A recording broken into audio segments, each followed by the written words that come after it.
the base of your spine, for sourcing and urgings, you receive the moon card. Secrets or deception. Something's going on in the backdrop of the Wizard of Oz curtain that you don't know about. The reflective light of the moon makes things distorted, and sometimes when you're walking the path, everything looks so different from at night than during the day. You have to start delineating what is going on. You understand that you have to find out what these secrets are for you to go forward in your life. The clarification card is the star. You are actually waking up. You're seeing the star. Dante had to see the star in order to get out of the circles of hell. And here as well, too, is that the star can mean that you have guides, or some guides are coming into your life now, but you have to talk to guides. You have to let them know what's going on, what you need, and that you do need their help. Up here in the pelvic or sacrum, what I call awakening and arousing, you receive the Lover's card. This can be about a sexual relationship, an affair, a marriage, a love affair. It could be a union. It can be a companionship. It can be a friendship. All different types of partnerships. But here it's saying that you're feeling pretty good about where you're at, spiritually and sexually. You've found somebody maybe that you can depend on and trust that you hadn't had in the past. And the clarification card is the moon. Here it is. You got two moon cards, so there is some lying or deception going on. Maybe you're giving too much trust to a certain person that doesn't deem having such trust. Here in your solar plexus, in what I call feeling and sensing, the Miser card, the Four of Pentacles. It's not that you're not being charitable. Maybe you've been too charitable to certain people that don't deserve it, but it's about hanging on to something that probably isn't serving you anymore, and it's not advancing your life. And perhaps it has something to do with the Lover's card and what type of secrets that are surrounding the Lover's card from having the Moon card twice. Let's look at the clarification card, and it's the Three of Wands. This is a movement card. You're moving forward. You've made some decisions, and it's down in the subconscious, just wanting to come up to the surface of your consciousness, but it's not there yet, but you know you want to move on. You know you want to change. You've been hanging on to some old ideas or some old things for way too long. Here in the heart of the matter is you receive the Emperor. He wants you to act like an emperor. Take control of your life. The emperor runs his empire through laws and rules and words. And he's the paternal father, and perhaps somebody will be coming into your life that will be representing the emperor and help you organize and straighten things out, because he is the master of organization. Clarification card, the Ace of Pentacles. It's a new beginning with wealth, but here it appears for you to be wealthy is for you to determine what type of secrets have been hidden in the backdrop. Here in your throat, what I consider communicating and teaching, you receive the High Priestess. If you've noticed, you've received quite a few major arcana cards. You have the Star, two Moons, the Lovers, the Emperor, and now you have the High Priestess. For this being in the communication part of your chakra, what it's saying to you is that you have to listen to her subtle messages, because she's there to give you a spiritual awakening. She's there to give you some type of messages, but if you're racing around and not paying attention, you can miss her messages quite easily. And I think your guardians are saying, yes, listen to what has to be said to you. Because she's going to give you the direction. She's teaching you. The clarification card is the Sun. You're not reveling over success more than if you listen to the High Priestess, you will have or be able to revel over some new found information that's going to make a big difference.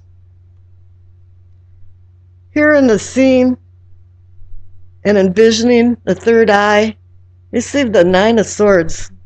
It's a sorrow card. Something has bothered you enough that it's kept you awake at night. And you're trying to figure something out or resolve something, and it might have something to do with the Four of Pentacles, where you're hanging on to something, and here in some kind of love situation, there's secrets with the Moon. But it's been bothering you, and you don't want that to bother you anymore. And here you have the Seven of Pentacles, which is an odd card to have with that, but it means you're a skilled person.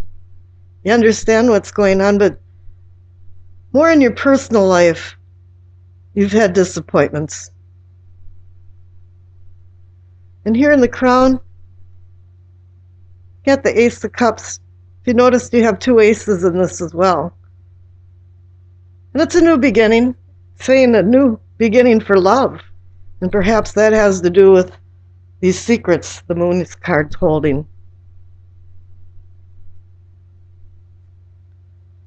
And here you receive the Seven of Pentacles.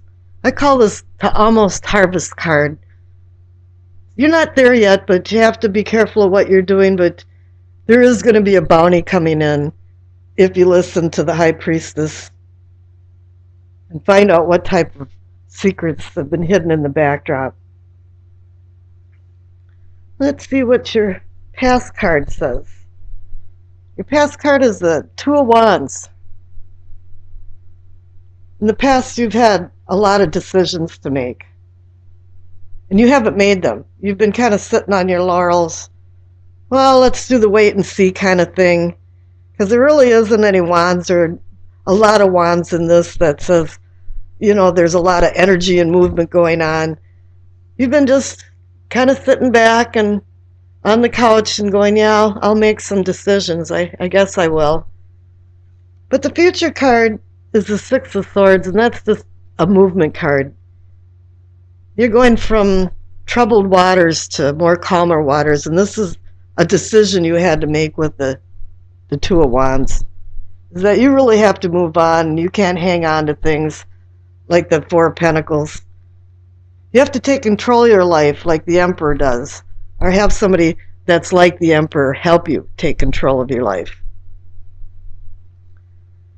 The overall energy of the reading and the possible outcome is the transition card. In the Tonley Tarot deck, it's the transition. In the Rider-Waite, it's the Death card, and it's transformation. It's just change. You're transforming into something new. You've made some decisions. You're not hanging on to things anymore like the Four of Pentacles. You've made these decisions. In the past, you haven't, but now you're making them. And it appears they'll be successful with the Sun card if you're listening to the High Priestess. Now here's the Doreen Virtue Messages of the Angels card. You got Crystal. That's the first time I've received this one. Have faith and hope because there's something positive and new on the horizon that you can't yet see.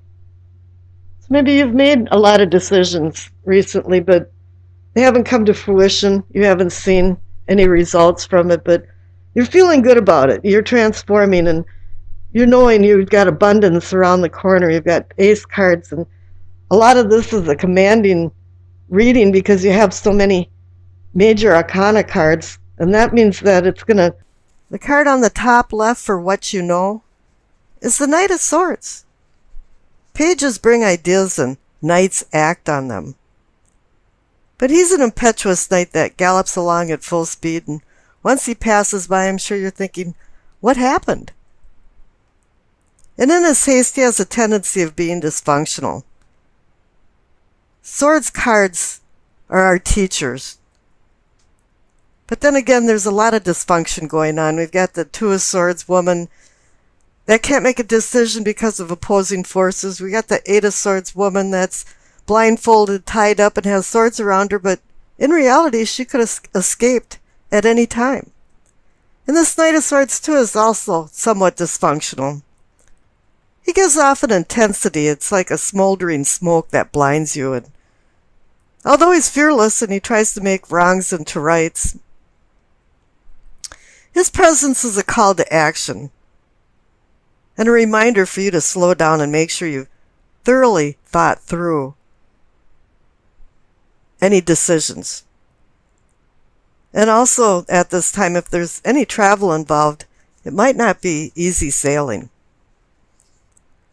Now the clarification card is the Five of Wands, and this is reinforcing that there's conflict. Anytime there's impetuousness, typically there's conflict. And here it's saying, yeah, there's some type of resistance, aggression, even anger. And I'm feeling like it's for some kind of negotiations or basic decision-making interactions. It feels like somebody or some people are stone cold against recent changes and plans. Now, and what you know, or what can be or is the Empress. She's about the senses of material things, of feeling, touching, loving. But she's also about fertility, which can be the birth of ideas and the instigation of new projects. But the clarification card here is the Six of Wands. You're a victor in some type of competition or contest, and it's indicating whatever that you embark on from the Empress is going to be successful. You're going to be honored for your prowess and victory. However, there's a little bloop in the graph here for the self and self-awareness because you received the Tower. This doesn't have to be a negative vibration or feeling to it. It's really something's causing some kind of ethereal shift in time and space. But it's going to be causing a rebuilding of order. This could be something like your conscious mind is restructuring itself for new ideas and the needs involved in the new ideas. And I think you're aware of this. Now the clarification card is the Two of Pentacles. Two to me means decision, partnership, and perhaps even balance, or balancing of affairs. And to keep the balls in the air and not drop them. I think it's reminding you to make some grave deliberations in order to make the right decision or decisions. Because I'm getting the feeling that there's a multifaceted problem that it needs to mesh a lot of things together compatibly. And in these decisions, that's what you have to do, is you have to be the master of bringing it all together. The future card is the Knight of Pentacles. It's not often that you see somebody or something nowadays that will do something responsible instead of the stardom of being a knight or in the starlight of the victory of things. This guy really doesn't care about victory. He cares about being responsible and taking his work seriously. He's well grounded and he receives his rewards through traditional time-tested endeavors. He's learned from experience. Even though he's a knight, he's the most responsible knight in the court. And as he plods along slowly, he accumulates things as he goes. His preference is peaceful negotiations, and I think that's why he's moving away from the Knight of Swords and the Five of Wands. He methodically evaluates everything. Probably maybe even too much, like a Virgo would do, a very detail-oriented, but he achieves success in his own good time. But what he wants you to do too is roll up your sleeves and get to work and get your fingernails dirty. Don't be afraid to work. Because if you don't, there won't be any success. And I wish you acceptance, peace, and happiness.